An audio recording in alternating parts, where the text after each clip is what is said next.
Halo teman-teman, di video kali ini saya akan membahas topik mengenai pengembalian dalam suatu investasi atau yang biasa disebut dengan Return on Investment atau yang biasa disingkat dengan ROI.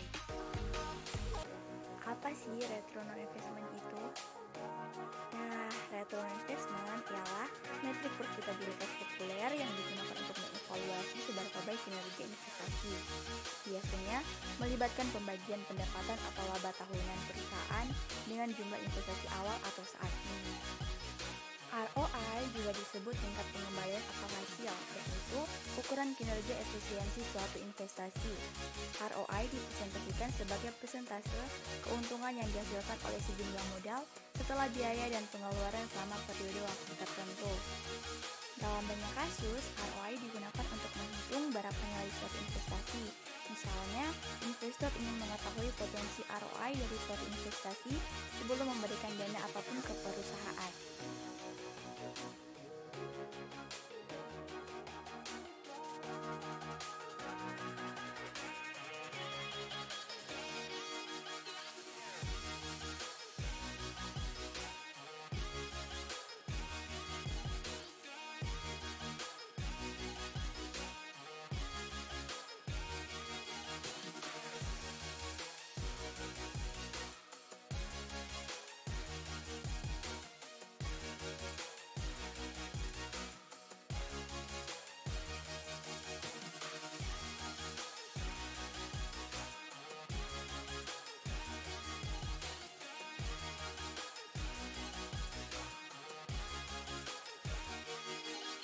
Selanjutnya, apa tujuan Return on Investment?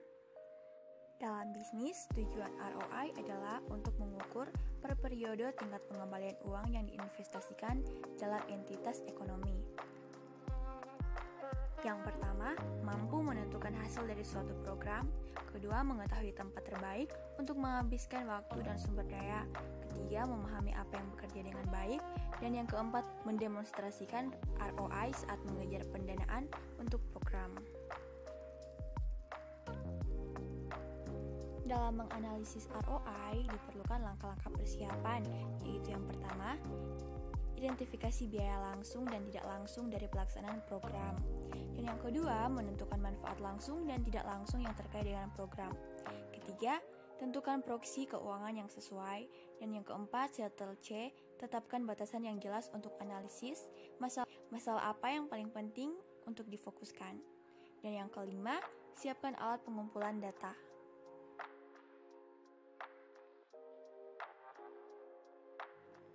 Jenis analisis ROI. Pada analisis jenis ROI terdapat dua jenis, yaitu yang pertama, analisis biaya, yaitu biaya program yang ditambahkan dan dibandingkan dengan sesuatu yang non-moneter, seperti jumlah orang yang terkena dampak, dirasakan pentingnya atau dampak dari suatu program, atau unit hasil yang meningkat.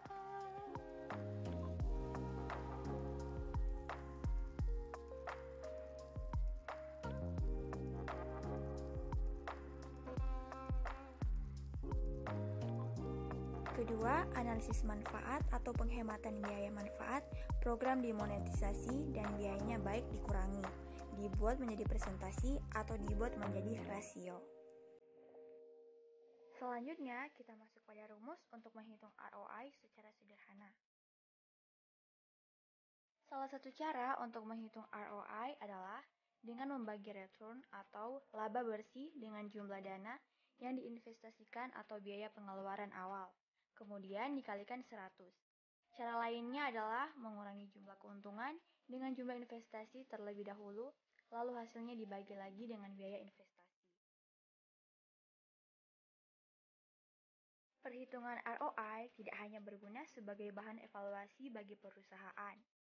Orang yang ingin berinvestasi secara individu kepada perusahaan juga bisa melakukan perhitungan ini. Untuk investor yang memahami apa itu ROI, akan dapat mengambil keputusan investasi dengan lebih tepat.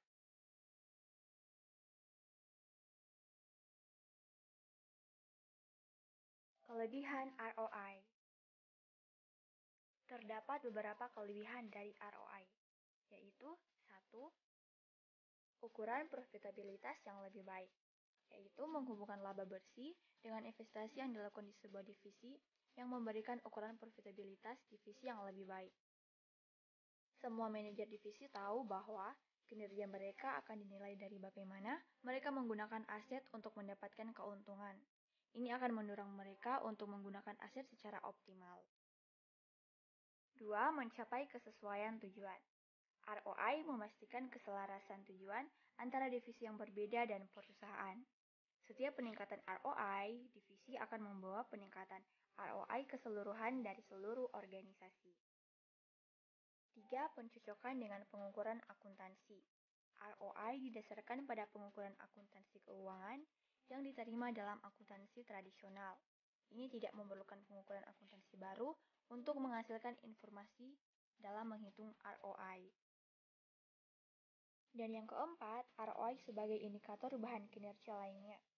ROI dianggap sebagai ukuran kinerja paling penting dari divisi investasi dan mencakup aspek kinerja lain dari unit bisnis.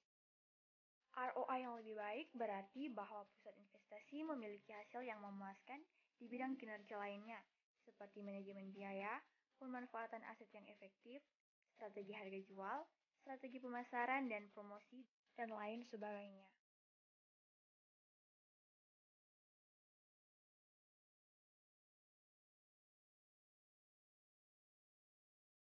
Setelah membahas kelebihan dari ROI, terdapat juga kekurangan dari ROI tersebut, yaitu 1. Definisi laba dan investasi yang memuaskan sulit ditemukan. Laba memiliki banyak konsep seperti laba sebelum bunga dan pajak, laba setelah bunga dan pajak, laba terkendali, laba setelah dikurangi semua biaya tetap yang dialokasikan. 2. Saat membandingkan ROI dari perusahaan yang berbeda. Perusahaan perlu menggunakan kebijakan dan metode akuntansi yang sama dalam hal penilaian saham, penilaian aset tetap, pembagian overhead, perlakuan pengeluaran penerbitkan, dan pengembangan. Dan yang ketiga, dapat mempengaruhi manajer divisi untuk memilih hanya investasi dengan pengembalian yang tinggi. Investasi lain yang akan mengurangi ROI divisi tetapi dapat meningkatkan nilai bisnis dapat ditolak oleh manajer divisi. Ada kemungkinan bahwa divisi lain dapat menginvestasikan dana yang tersedia dalam sebuah proyek yang dapat meningkatkan return on investment yang ada. Selanjutnya kita masuk dalam pembahasan yang terakhir, yaitu studi kasus ROI. Saya mengambil contoh dari perusahaan PT Nippon Indosari Korpindo. Jika dilihat dari laporan keuangan tahunan, PT Nippon Indosari Korpindo, TBK mencatat kenaikan penjualan neto tahun 2012 sebesar 46,41% dari periode di tahun yang sama. Sebelumnya yaitu dari 813 miliar menjadi 1,2 triliun. Pada tahun 2013 sebesar 26% dari tahun sebelumnya, yaitu dari 1,2 triliun menjadi 1,5 triliun.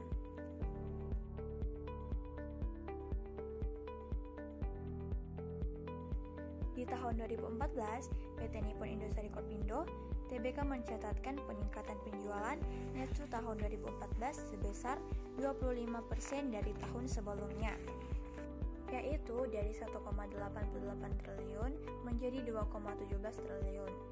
Laba bersih perseroan meningkat sebesar 43,41% dari 189 miliar pada tahun 2014 menjadi 271 miliar.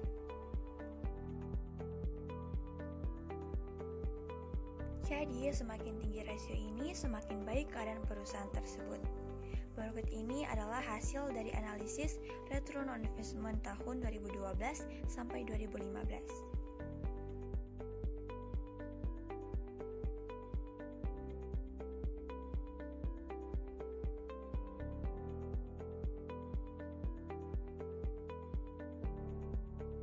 Perhitungan investment dapat diketahui bahwa rasio ini mengalami peningkatan dan penurunan. Pada tahun 2012, ROI perusahaan sebesar 12,38% menurun menjadi 8,67% di tahun 2013, yang berarti terjadi penurunan sebesar 29,97% dari tahun dasar 2012. Pada tahun 2014 menjadi 8,80%, yang artinya terjadi peningkatan sebesar 1,61% dari tahun 2013. Dan pada tahun 2015 kembali naik menjadi 9,74%, yang berarti terjadi peningkatan sebesar 10,96% dari tahun 2014. Penyebab keadaan ini tidak lepas dari adanya perubahan-perubahan yang terjadi pada laba yang diperoleh dan total aktiva perusahaan. Peningkatan on investment dikarenakan perusahaan mampu meningkatkan pendapatan dan aset dari tahun sebelumnya, yang mengakibatkan kenaikan pada tingkat laba versus sesudah pajak.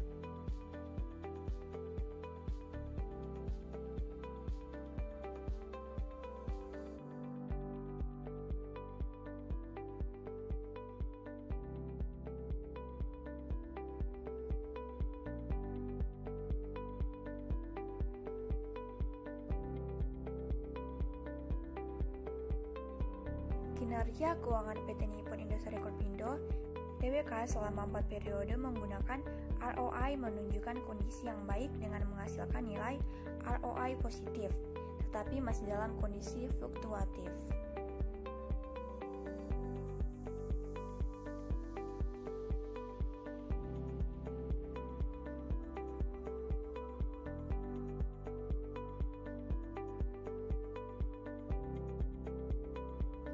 Penurunan nilai ROI menunjukkan bahwa laba perusahaan mengalami penurunan dan aktiva perusahaan mengalami kenaikan. Jika dibedakan dengan biaya modal, rata-rata tertimbang menunjukkan bahwa perusahaan tersebut efektif serta mampu memenuhi harapan para investor.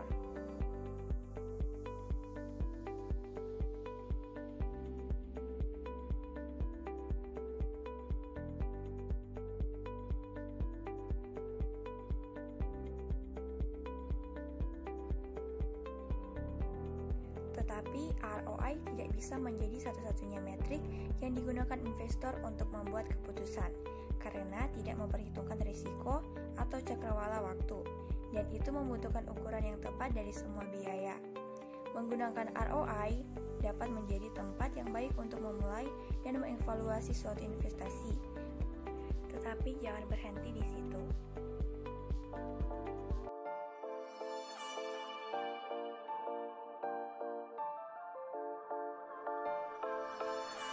Demikian video pembahasan tentang return on investment. Terima kasih.